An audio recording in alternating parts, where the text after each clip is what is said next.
Mandava com Vamos lá, tio Ney. Boa noite a boa noite. todos. Boa noite, pessoal. Boa noite. Estamos nós aqui de novo. Hoje é dia 30 de abril, uma quarta-feira, depois de uma longa férias, né? Desculpa aí. Voltamos aos nossos estudos espirituais, continuando com a vida de Cristo, não é isso? Isso Isso. mesmo. Durante o livro de Então, Urântia. nós somos, do livro de Urântia, nós somos o grupo Saber e Conhecer, e vamos começar agora com uma oraçãozinha, depois um videozinho, depois a gente encerra, tá bom? Tá bom. Beijo, meu povo. Perfeito. Vamos iniciar com a prece de Cáritas. Vamos elevar o nosso pensamento a Deus, nosso Pai, a Jesus, nosso Mestre querido, e pedir a presença dos nossos irmãos de luz durante a nossa reunião. Prece de Cáritas. Deus, nosso Pai, que sois todo poder e bondade, dai a força àquele que passa pela provação. Dai a luz àquele que procura a verdade. Ponde no coração do homem a compaixão e a caridade. Deus, dai ao viajor a estrela guia, ao aflito a consolação, ao doente o repouso. Pai, dai ao culpado o arrependimento, ao espírito a verdade, à criança o guia, ao órfão o pai. Senhor, que a vossa bondade se estenda sobre tudo o que criastes. Piedade, Senhor, para aqueles que não vos conhecem. Esperança para aqueles que sofrem. Que a vossa bondade permita aos Espíritos Consoladores derramarem por toda a parte a paz, a esperança e a fé. Deus, um raio, uma faísca do vosso amor pode abrasar a terra. Deixai-nos beber nas fontes dessa bondade fecunda e infinita, e todas as lágrimas secarão, todas as dores se acalmarão. Um só coração, um só pensamento subirá até vós, como um grito de reconhecimento e de amor. Como Moisés sobre a montanha, nós vos esperamos com os braços abertos. Ó poder, ó bondade, ó beleza, ó perfeição. E queremos de alguma sorte merecer a vossa divina misericórdia. Deus, dai-nos a força para ajudar o progresso, a fim de subirmos até vós. Dai-nos a caridade pura, dai-nos a fé e a razão. Dai-nos a simplicidade que fará de nossas almas o espelho, onde se refletirá a vossa divina e santa imagem. Que assim seja. Que assim seja. Que Bom, assim dando seja, amém. continuação, a segunda campanha de pregação, 3 de outubro de 28 DC. A segunda campanha de pregação ocorreu 3 de outubro, teve o término 30 de dezembro, participou Jesus e os apóstolos, assistido pelo corpo de 17 evangelistas recém-recrutados. 117. Somente 75 sobreviveram a essa experiência de realidade. E o renome de Jesus como curador, obviamente, pessoal, se espalhou por tudo que foi canto, né? E muita gente continuava chegando àquele acampamento. E foi uma coisa engraçada, porque eles chegavam lá e eles encontravam a restauração da sua saúde e felicidade. Porque neste momento começou a acontecer uma coisa extremamente curiosa, que foram curas espontâneas. Nessa segunda campanha de pregação, mais de 100 pessoas, homens e mulheres, foram criados pela cura inconsciente de Jesus. Inconsciente, nada, ele nem pensava, ele só falava assim: eu percebo que uma força saiu de mim, eu percebo um pouco de vida exalou de mim. E os seres intermediários, os seres intermediários estavam tentando explicar o porquê disso. Então eles falam assim, tem 3 influências poderosas e fortes em conjunto. Primeiro é a presença de uma forte fé dominante e viva no coração do ser humano que buscava persistentemente a cura. A existência concomitante da fé e da grande simpatia, da grande compaixão do Filho Criador. É óbvio, se você vê seus filhos, você vê seu filho doente, tudo, você é o criador de tudo isso, você tem compaixão, é duro. Você vê teu filho doente com resfriadinho e já fica desesperado. Imagina esse monte de gente doente por causa de caligaste e de erro adâmico. E junto com a fé da criadora, a fé da criatura e a vida do Criador, esse Deus homem era a expressão personificada da vontade do Pai. Por que o Pai ia querer ver os filhos dele doentes? Então a coisa acontecia naturalmente à revelia de Jesus. mas era a fé pessoal que fazia com que as pessoas ficassem curadas. Bom, nessa campanha de pregação, Jesus fez pouco trabalho público, dirigiu muitas classes noturnas, e não era tanto o que ele ensinava, mas a sua própria vida ser um exemplo. Então não adianta a gente falar, a gente tem que ser o exemplo. Olha, ele viveu numa tensão extenuante, nada diferente do que a gente vive hoje, mas nunca se deixou inquietar. Seus inimigos armavam ciladas, ele nunca se deixou apanhar, ele sempre tinha a resposta mais inteligente. Óbvio, ele sabia o que estava na mente de cada um. Jesus sabia tudo aquilo que os apóstolos estavam pensando o tempo inteiro. Os sábios tentaram fazê-lo tropeçar, ele não caiu, e as respostas sempre eram relevantes e conclusivas. Isso aqui é muito bonito, ó. Nunca recorreu a táticas ignóbeis para enfrentar a pressão contínua dos seus adversários. Ele era um gentleman, ele realmente era um criador, um ser do porte que ele era.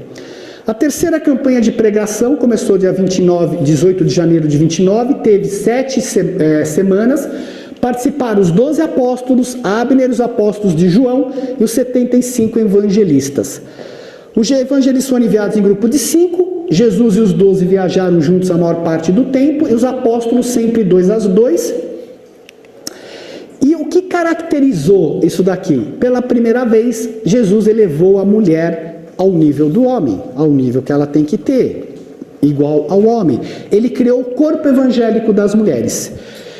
E a segunda coisa que caracterizou, porque ele pela primeira vez ele foi a Nazaré, fez um discurso no templo, a multidão enraivecida levou-o perto a um precipício e tentou jogá-lo, e para o encanto dos apóstolos ele esticou as mãos e simplesmente passou pela multidão e saiu de lá e nunca mais voltou a Nazaré.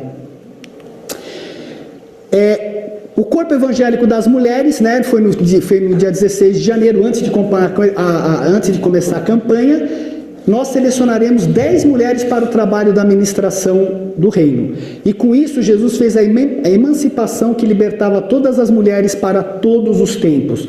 Não era mais para que o homem visse a mulher como um ser inferior espiritualmente, o que infelizmente a Igreja Católica depois voltou com isso, com o celibato.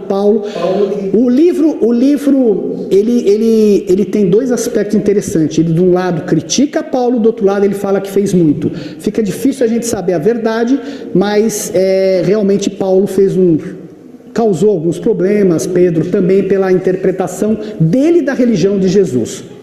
O corpo evangélico das mulheres era composto pela Susana, Joana, não vou detalhar, Isabel, Marta, Raquel, Milca, Ruth, Celta, e posteriormente veio Maria Madalena e Rebeca, que é a filha de José de Arimateia.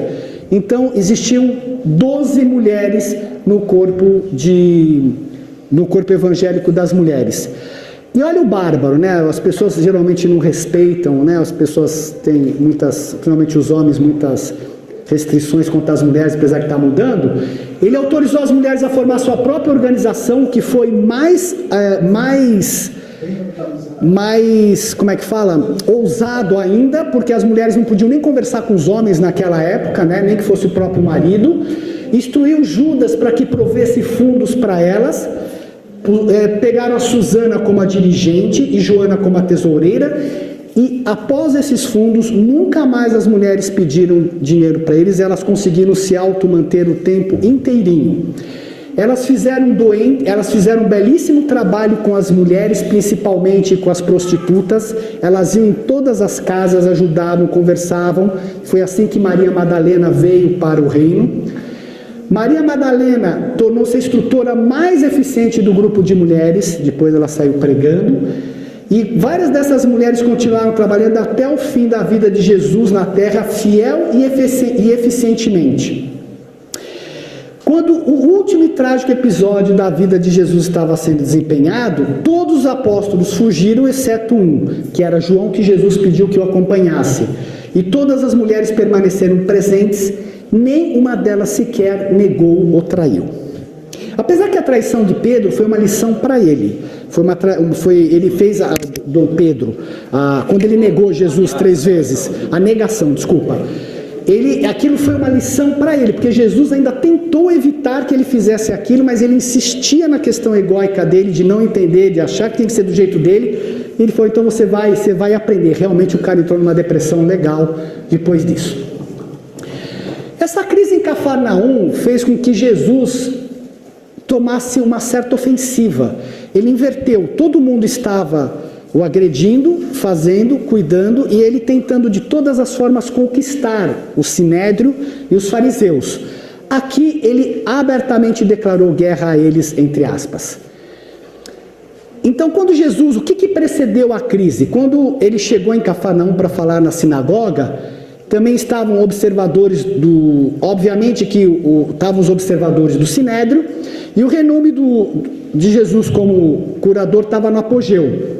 Principalmente depois que ele fez a alimentação das 5.000 pessoas, onde essas pessoas o estavam seguindo, já há 3 dias estavam sem alimento, e ele efetivamente, aquela parte de compaixão divina com aqueles seres sem alimento, ele falou para os apóstolos, eu não quero que eles vão embora, reúnam em grupo de 100, designem um líder, me traga o pão, o peixe, e ele realmente, por vontade própria, multiplicou os pães e multiplicou os peixes e alimentou todo mundo, né? E ele fez isso também porque ele sabia que esta fase de milagre deles estava no seu final, e realmente acabou, ele continuou, mas esta fase de milagre desenfreada estava se encerrando, né? E logo após isso daqui, as pessoas alimentadas tentaram fazer o que com ele? Coroá-lo como rei, ele não aceitou, tá? Então foi isso aqui que aconteceu, e foi aqui também que os apóstolos, extremamente chateados, entraram no barco, estavam cruzando, e foi quando Pedro teve o sonho que Jesus estava andando sobre as águas, e o Pedro caiu inclusive dentro do lago, e os apóstolos foram salvá-lo e achou que Jesus ia salvá-lo. Tanto é que o Pedro é o único que fala que o Jesus andou sobre as águas, mas ele não andou sobre as águas, pelo menos é o que o livro nos informa, tá? Bom, voltando aqui, haviam 53 fariseus saduceus, mais de 30 líderes e chefes das sinagogas, observadores oficiais. Eu bem que eu senti a falta de alguma coisa. Eu estava com a mão tão livre, falei, o que está acontecendo, né? E Jesus compreendeu que estava enfrentando uma declaração direta de guerra restrita e aberta por parte dos seus inimigos. Então foi aqui que Jesus percebeu que a coisa estava se espalhando, por mais que ele fizesse, ninguém entendia, e ele escolheu assumir a ofensiva. Então ele saiu da defensiva e assumiu a ofensiva. E aí o que ele fez? Decidiu expor toda a tolice do sistema rabínico de regras e regulamentações, lavar a mão, o sábado e todas essas coisas, para libertar o ser humano. Porque o povo era, em um certo sentido, continua escravizado a um monte de rituais. É impressionante, não precisa de todos esses rituais para você adorar a Deus. E ele não podia mais fazer para impedir a ruptura aberta com esses líderes religiosos. E aí um fariseu levantou e falou, instrutor, gostaríamos que nos desse um sinal pré-determinado. Imagina, depois de tudo que ele fez, o cara pede um sinal.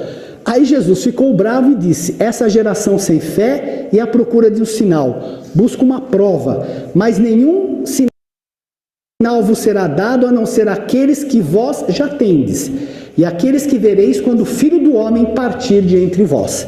Então aqui realmente Jesus falou, é guerra, vamos para a guerra. Obviamente que a reação do Sinédrio, eles pediam insistentemente que Herodes prendesse Jesus. Herodes negou-se a tomar uma posição contra Jesus porque ele sabia da verdade, que eles tentaram declará-lo como um rei e ele não queria ser rei, né? E logo em seguida aconteceu o Monte da Transfiguração, que levou Jesus para o último estágio da vida dele, que foi exatamente a declaração da questão combinada de Filho do Homem e Filho de Deus. Jesus subitamente lançou pela primeira vez uma pergunta aos apóstolos. Ele perguntou, quem os homens dizem que eu sou? Um profeta, um homem extraordinário. Os seus inimigos diziam que seus poderes vinham por meio da coligação com o príncipe dos demônios. João Batista ressuscitado dos mortos, que era comparado a Moisés, Elias, Isaías e Jeremias. E aí Jesus perguntou para ele, mas vós, apóstolos, Quem vocês acham que eu sou? E foi quando Pedro levantou e falou assim: tu és o libertador, o Filho de Deus vivo. E nesse momento, os 11 apóstolos levantaram e deram a entender que Pedro havia falado por eles. E Jesus imediatamente falou: isso lhes foi revelado pelo meu Pai. É chegada a hora que deveis saber a verdade sobre mim. Eu falei que a gente é uma folha em branco. A gente não pode saber que ele é filho de Deus se aquilo não foi impresso na gente. Quem imprimiu isso nos apóstolos? Porque ele estava tentando falar o tempo inteiro com eles e ninguém acreditava. E finalmente aquilo internalizou em todos eles. E eles entenderam verdadeiramente que era o Filho de Deus. E imediatamente ele falou: legal, entro na quarta fase do meu trabalho. E obviamente que quando você tem essa declaração, você precisa de que o ser humano ouça com esses ouvidos que aquilo é verdade. E foi o que aconteceu no Monte da Transfiguração. Isso daqui eu vou ler porque o aspecto novo vital da confissão de Pedro era o reconhecimento claro e nítido de que Jesus era filho de Deus e da sua inquestionável divindade, porque até então eles tinham dúvida. Eles acharam que ele era filho de Davi, que ia suceder o trono. Durante 3 anos, Jesus estivera proclamando ser o Filho do Homem. Os apóstolos haviam insistido cada vez mais no fato de que ele era o Messias judeu. Agora ele revelava ser o Filho de Deus e que, sobre o conceito da natureza combinada de Filho de Deus e Filho de Homem, ele determinaria edificar o reino dos céus. E agora, ousadamente, ele vai revelar aos apóstolos quem ele é verdadeiramente. E esse foi o quarto... Não pode cair a bateria. Não, tá ligado agora. O primeiro estágio, Jesus entrou no quarto estágio e o último do seu desenvolvimento. O primeiro estágio corresponde à infância, o segundo estágio à adolescência e juventude, o terceiro estágio do batismo na sua ministração como mestre curador até a memorável confissão de Pedro. Vocês entenderam por que terminou os milagres? Porque aquilo fez parte do terceiro estágio, por isso que ele fez a multiplicação dos pães. E no quarto estágio, com a confissão de Pedro, marcou o início do novo estágio que se estendeu até a crucificação. Então Jesus se fez conhecer como Filho de Deus. E Jesus foi convocado a subir no monte da Transfiguração sozinho. Ele levou 3 apóstolos que subiram com ele. O que aconteceu lá? Foi que ele teve uma conferência com Gabriel, o pai Melquisedeque, e quando ele reencontrou os apóstolos, ele falou: agora eu vos declaro que o Filho do Homem decidiu passar o resto da sua vida terrestre em meio a vós, como um de vós. Veja, ao que parece ainda ele estava em dúvida se ele iria embora ou não, se ele iria passar pela crucificação ou não. O Gabriel foi enviado pelo Filho Eterno. Nós vamos ver agora. O pai Melquisedeque pelo Espírito Divino. Isso, é o próximo slide, se adiantou. Animai-vos, pois eu não vos deixaria até que meu trabalho esteja chegado ao fim. E Pedro perguntou: por quanto tempo permaneceremos nessas montanhas longe dos nossos irmãos? Olha que interessante a cabeça humana, o cara passando por um negócio desse, né? Aí ele fala: até que tenhais visto a glória do Filho do Homem e saibais que tudo o que declarei a vós é verdadeiro. E aí aconteceu. Depois que os 3 apóstolos estavam dormindo profundamente, eles acordaram e viram Jesus em conversa íntima com 2 seres brilhantes revestidos pelo manto da luz celestial. Olha o que acontece, não é que eles viram, os controladores físicos haviam providenciado e transformado os olhos dos apóstolos para que eles pudessem ver. Veja, tudo é físico, nada acontece se você... É uma técnica que você tem que usar. Em seguida, uma nuvem prateada aproximou-se deles e envolveu os 4 homens. Então eles caíram em adoração e ele ouviu uma voz, a voz que havia falado no batismo, dizendo: este é o meu filho amado, dai ouvidos a ele. E a partir desse momento é Deus falando com o homem que aquilo é verdade. E esta é a comprovação. Precisava o homem ter consciência e ter ouvido isso por ele. E qual foi o significado da transfiguração? A aceitação integral da auto-outorga da parte do Filho Eterno do paraíso, e Gabriel trouxera a Jesus essa confirmação. As exigências do Espírito Infinito estavam todas satisfeitas, e foram expressas por intermédio do pai Melquisedeque. E Jesus recebeu com júbilo esse testemunho desde a sua missão na terra, mas percebeu que o pai não indicou que a outorga de Urante estava completa. Então ele procurou saber qual era a vontade do pai. E o pai queria que ele levasse a sua outorga até o seu final natural, que é a morte. E aqui, esse significado foi o significado para Jesus, e para os 3 apóstolos foi um acontecimento que marcava a entrada do mestre na fase final da sua carreira terrena como filho de homem e filho de Deus. E aqui, obviamente, tem uma belíssima discussão, depois eu até tenho os slides. O pai sabia que ele ia morrer crucificado. E aí o livro fala, eles não queriam. Ele tinha que morrer, mas sabia que ia ser crucificado. Mas o pai deixou ou o pai não deixou?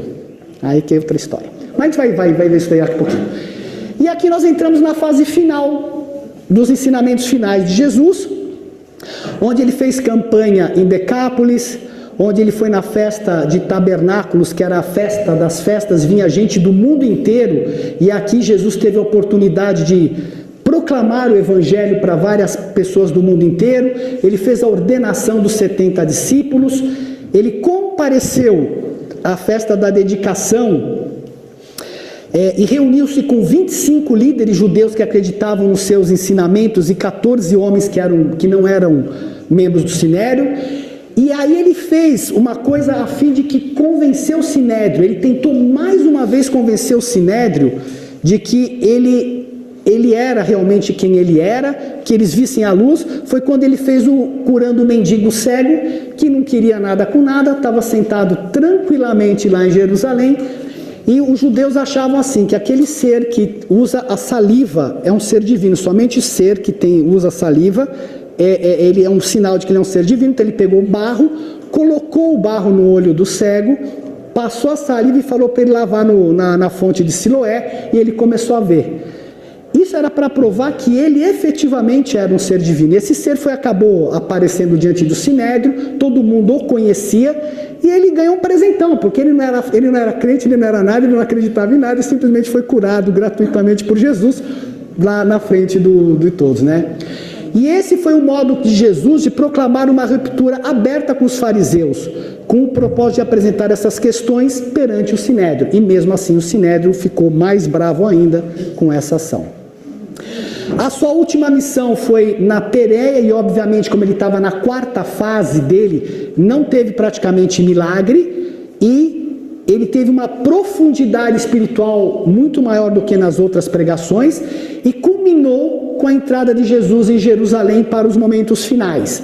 Participaram as 12 mulheres, mais 50 que haviam sido treinadas, 70 evangelistas, 10 apóstolos que permaneceram continuamente com Jesus. E nesse meio tempo, em fevereiro, ele recebeu a notícia de Marta e Maria que Lázaro havia morrido. E aí ele teve outra grande ideia, ele não fez isso à toa, ele parou para pensar, diz que ele ficou, os apóstolos dizem que ele ficou olhando assim, o livro diz que ele ficou olhando, é como se ele estivesse comunicando, e ele decidiu fazer aquilo que foi o maior sinal da divindade dele, que é a ressurreição de um ser humano, após 4 dias, porque os judeus acreditavam somente que o ser humano tinha morrido após o 4º dia, não no 3º, tá? E ele ocorreu agora um plano por meio do qual os líderes poderiam ainda ter uma oportunidade de aceitar o seu ensinamento. Então, dependendo da vontade do Pai, ele decidiu fazer esse último apelo a Jerusalém. Veja, ele perguntou ao Pai. E foi a maior de todas as obras ligadas à ministração de Micael de Nebadon, a maior manifestação de poder divino na carne, já que a sua própria ressurreição ocorreu depois dessa de Lázaro. Bom, tinham 45 mortais à beira do túmulo. E aí Jesus lá, né, ele pediu para que pusesse que o pessoal abrisse a pedra, ele fez uma oração e mandou Lázaro vir para fora. O que aconteceu com esses 45 mortais quando Lázaro saiu? Deram no pé. É óbvio, né? Agora, pergunto para vocês, a ressurreição do Lázaro foi mágica? Então, foi mágica? Não. Se depois de tudo que eu falei, eu repito desde o começo. Quem criou a lua? O que é o acontece o seguinte, quando ele falou retirem a pedra, você tinha... Essa ressurreição envolve dificuldades de execução que muito transcendem a técnica de ressurreição das criaturas mortais e morôncia. Por lá, você tem câmeras de ressurreição. Então, o serzinho entra lá, com os tijolinhos que você fez aqui com as suas decisões, o teu corpo é formado, volta a tua alma, volta a personalidade e vem o ajustador. Mas isso é lá está tudo preparado para você fazer a ressurreição. Aqui precisava de uma organização imensa, e em 12 segundos do tempo da Terra, Lázaro voltou à vida. Vocês imaginam o que tinha de hostes celestes, de tecnologia, de trabalho, fazendo para que esse cara recuperasse todas as funções cerebrais, corporais, tudo direitinho. Então também não foi milagre, quer dizer, foi um milagre maravilhoso, mas só que feito por seres supra-humanos. Tá? Então, talvez a gente não chame de ressurreição, a gente pode falar que retornou à vida, né? A gente chama de ressurreição, mas ele retornou à vida.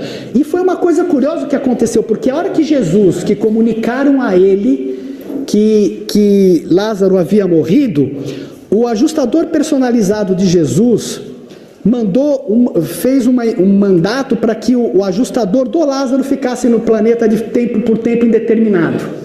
Então o ajustador do Lázaro ficou preso aqui, não pôde ir para a divina, então esperando que Jesus fizesse o milagre para ele poder retornar. Tá? E aí Jesus falou, desatai e deixai que se levante.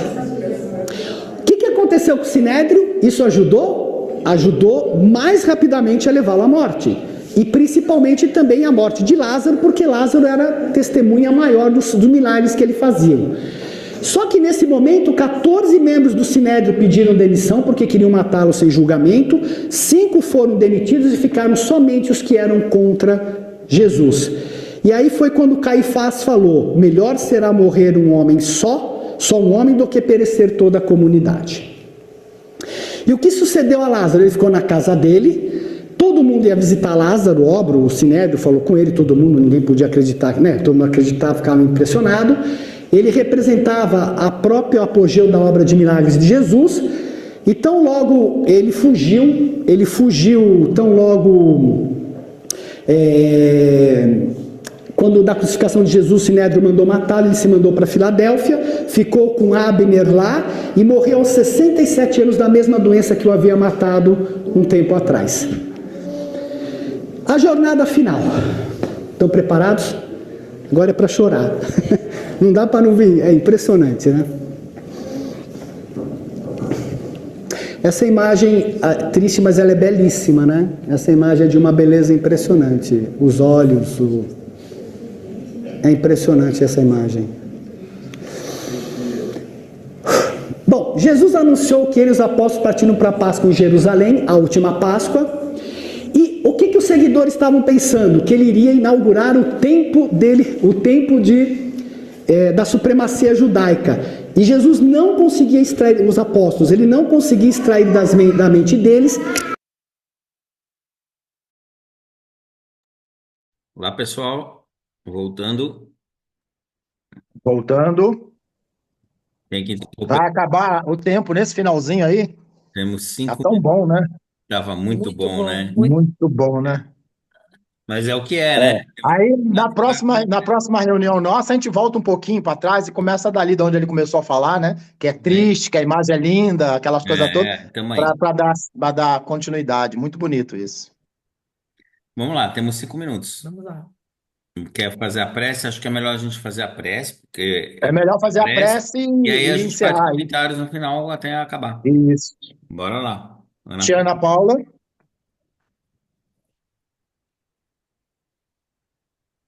Senhor Jesus Cristo, agradecemos mais uma vez a oportunidade de estarmos aqui reunidos em nome da Sua palavra.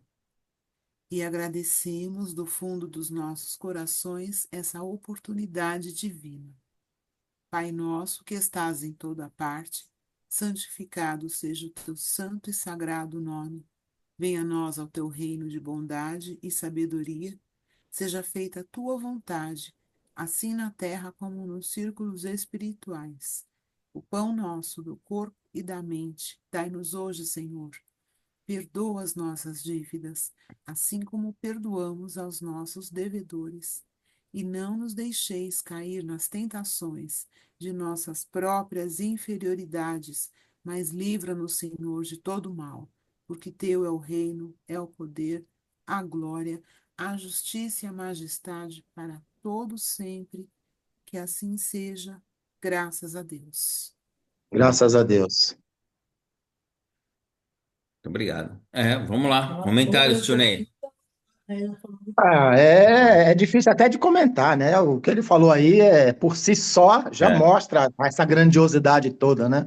Muito demais, muito lindo demais.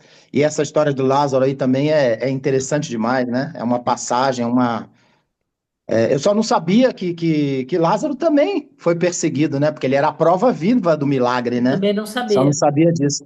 Não sabia disso. Morreu da mesma Interessante. doença que o matou, né? Anos depois, com 60 e poucos anos, 63, não é isso? 67. 67. Ele tinha que morrer daquela doença. Só adiaram um pouco, né? A permanência dele aqui nesse Terra. plano, né? É. Muito bom, E muito o que bom. ele fala do ajustador é o anjo de guarda nosso, né? É o anjo do guarda. O Segura ajustador para ele, mim é segura esse anjo de cara aí. guarda. Você vai ficar aí. Pera aí. É verdade. Ah, Muito eu lindo isso. marquei 3 pontos. Assim, o primeiro foram as curas espontâneas, que eu não sabia, né? Uhum. Basicamente, o que nos cura é a nossa fé, né? Sim, sim. É a nossa fé. E com a presença de uma alma tão pura, Mas você vê que ele não fez automaticamente, nada, apenas automaticamente ele sentia é, sair a energia, né? Outra é, coisa que me chamou a atenção, assim, como aquele grupo de mulheres, né? Como ele defendia isso. as mulheres na época. E eram 12 mulheres. Eram 12 12 mulheres, apóstolos e 12 mulheres, né? 12 mulheres, é. E outra que eu achei, assim, o máximo, que Jesus ia em várias festas, né? Ele gostava de festas. Gostava. E foi esse Festa dos grupo tabernáculos, é impressionante. de mulheres que trouxe Maria Madalena para o grupo, para o Do Evangelho. grupo, né? Que bom. A gente parou hoje na parte mais emocionante. Ia ser Nosso A próximo imagem, né? E a encontro, curiosidade para ver a nós imagem. vamos chorar. Mas aí o pessoal que nos acompanha também ficou no mesmo Vai lugar que a ficar, gente. vai Está ficar na na mesma página. curiosidade. Está na mesma página. Vai ter que ver 5 o minutos próximo. para acabar a reunião e a imagem ali. O É. que eu faço? Eu tinha que parar. Faltou 1 minuto. A gente tem 1 minuto para encerrar aí a nossa reunião. Foi bom Foi demais bom estar com demais. vocês. Agradecer a todos que nos assistem também e que nos seguem. Desculpe a demora em voltar, mas, né, Foram teve aí férias. imprevistos. Tivemos imprevistos aí no meio do caminho. Tem coisas Tanta que tem que coisa aconteceu. acontecer e voltamos. Graças a Deus voltamos, Né? né? Graças a Deus, isso que é Voltamos. importante. Estamos aqui de volta. Passamos aí por várias coisas, a morte de um papa, um apagão aqui em Portugal, Isso. Espanha, enfim. Um ano de 2025, nós estamos em abril ainda, 30 de abril, muito atribulado, muitas coisas acontecendo e muito rápido, né? Começo do ano perdi minha mãe, enfim, tivemos aí várias tribulações já acontecendo, mas Estamos graças a Deus aqui, estamos aqui firme e firmes forte e e retornando, fortes. tá bom? É. É Pessoal, isso aí, uma boa gente. noite a todos, fiquem com Boa Deus. noite, gratidão, meu povo, gratidão. Que vocês tenham